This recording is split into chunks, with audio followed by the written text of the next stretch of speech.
Good morning, class. Shall we all stand for the prayer? May I ask Ginasel to lead us the prayer? In the name of the Father, and of the Son, and of the Holy Spirit. Amen. Once again, good morning, students. How's your day today? Are you all excited to learn a new lesson? That's great to hear. Now, I know that you're all excited to learn the new topic that we're going to tackle this morning. But before that, let's have first an energizer so that we can be energized. Do you know the song? Head, shoulder, knees, and toes. Do you know that song? Are you all familiar with that song? Great. Now let us all sing and dance the energizer. Head, shoulder, knees and toes, knees and toes. Head, shoulder, knees and toes, knees and toes. Alright, let us all clap our hands. Are you energized? Very good. That's good to hear that you are all energized. Now, let us check your attendance. You may now take your seat and I'm going to check your attendance. Who is absent for today? No one is absent? Very good. Because of that, I will give 10 points for all of you because you have a perfect attendance. Now, before we proceed to our new discussion for this afternoon, let's have first a uh, let's have first to read our classroom rules. Let's first read our classroom rules so that we can maintain the peace and order in our class while discussing the new topic that we're going to tackle this morning. Okay, class, please read clear and loud. Everybody read. Classroom rules. The 5 P's. Be prepared, be positive, be productive, be respectful, and be participative. I hope that you will all follow our classroom rules so that we can maintain the peace and order in our classroom. Do you understand? Very good. Now, before we proceed on our new topic this morning, let's have a short review first on what uh, did we discuss last meeting. What was our lesson yesterday? Very good. If you really understood our lesson yesterday, I prepared an activity for you all. The name of the activity is called Tell Me Who I Am. So our topic last meeting is all about the different type of clouds, remember? Yes, very good. Now, this activity is all about the topic. It's all about on the topic that we've discussed last meeting. We should play the activity is called uh, Tell Me Who I Am. So you will tell or you would describe each type of cloud, then you have to name the type of cloud I am referring to. Do you understand? Very good. Now, number 1. I am puffy cloud that looks like a puff of cotton. Who I am? Very good. It's the cumulus clouds. How about this? I am a cloud that looks like a feather. Who I am? Yes, very good, Zenica. It is cirrus clouds. How about this? I indicate fair weather when I scattered in a fair blue sky. Who I am again? I indicate fair weather when I scattered in a fair blue sky. Yes, it is a stratus clouds. Very good, class. How about this? I am a low cloud that covers most of the sky. Who is this cloud? Yes, Mitzi? It's cirrus clouds. Very good. Now, last question. I am a rain cloud. Who I am? Yes, Joanne. Very good. It is the nimbus clouds. Oh my gosh. Let us all clap our hands for yourselves. Let us clap your hands.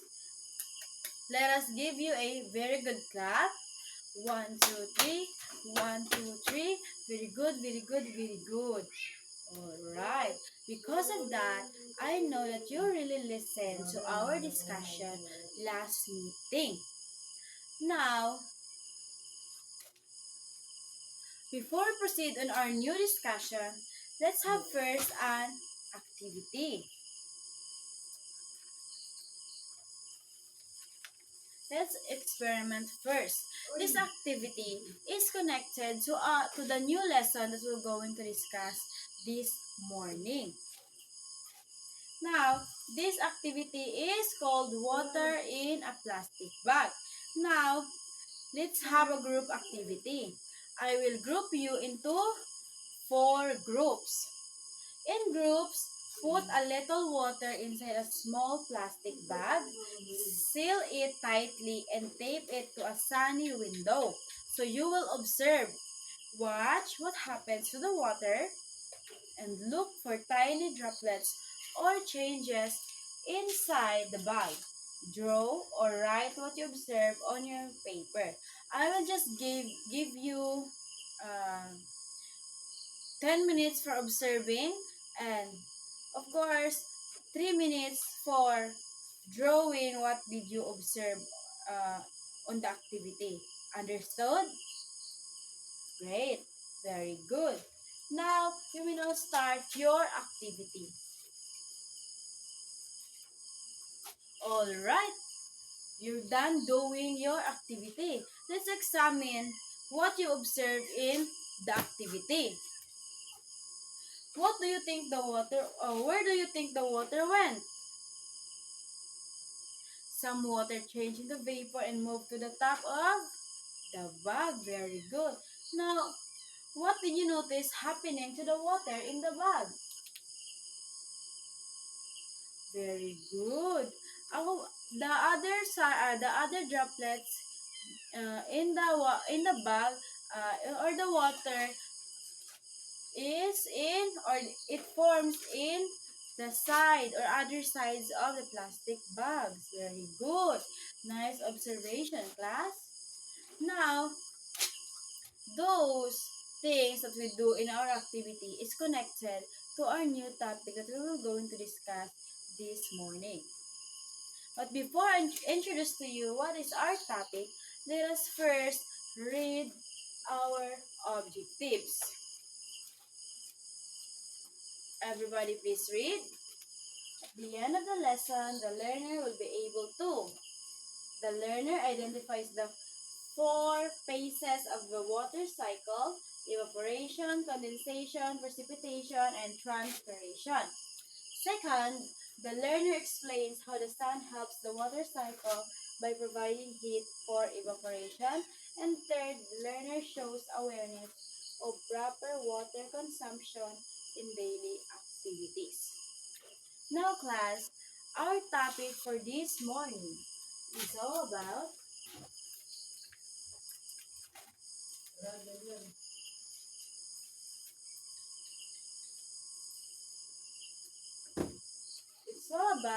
the water cycle. Now, what is water cycle? And why do we need to understand or learn what is water cycle and what is the process of water cycle in our daily lives? Now class, water cycle is the process by which water moves from place to place above, on, and below the earth's surface. It means the cycle of the water wherein it moves above or it moves below the earth's surface. Now, let us know what are the 4 phases of water cycle? First phases, first phase of water cycle is evaporation. Everybody, please read what is evaporation. It is the changing of water into gas. It means, the example of this is when, the example of this is seeing some, when it rains, and then it will, when it rains, and then the sun came after the rain, and then the the soil is wet, and then if the sun came after the rain, the water in the soil will evaporate to, or it will evaporate above. So it is called evaporation, because the water, it will change into gas. Second is condensation. It is the changing of water vapor into water droplets. It means condensation is when what, from evaporation to condensation, because when we say evaporation is the changing of water into gas, then it turns to water vapor. Then the water vapor will turn into a water droplet above. That is called condensation. The third one is precipitation, wherein the water falls from the sky in the form of rain. Uh, it is when, it's raining. It's called precipitation because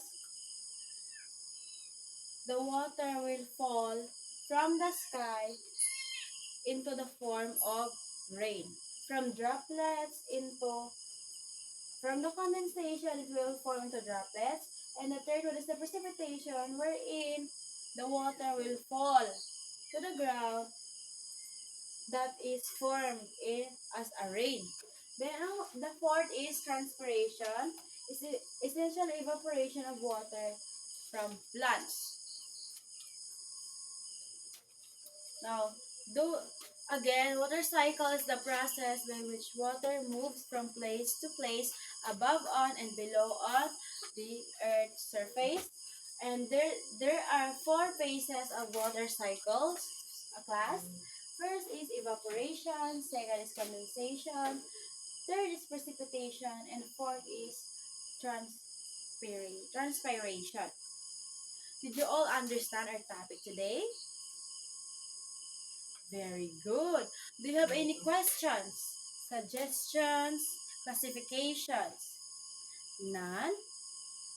Alright, very good. If it's none, then I have here prepared some questions for you to answer. You can get 1 sheet of paper to answer these questions.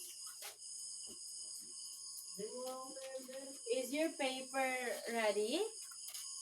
Alright, you have 3 minutes to answer this quiz. And the directions is identify the cycle phase, describe in each sentence, write the letter of the correct answer in the space before the number. You should copy and answer. So the answer is here. A, B, C, D, and E. You should just, you will just choose each, in every sentence, there is an answer above. So you will just choose where is the correct answer. Understood, class? Very good. Alright, you will now start answering. Okay, time's up. Are you done answering the quiz? Very good. Alright, you may now pass your paper in front, or pass your paper forward the count of 5, 4, 3, 2, 1. Alright, I will just going to check these papers later. Now, that's all for our discussion for this morning. So before I'm going to end our class, uh, you should get one sheet of paper again, and then copy your assignment.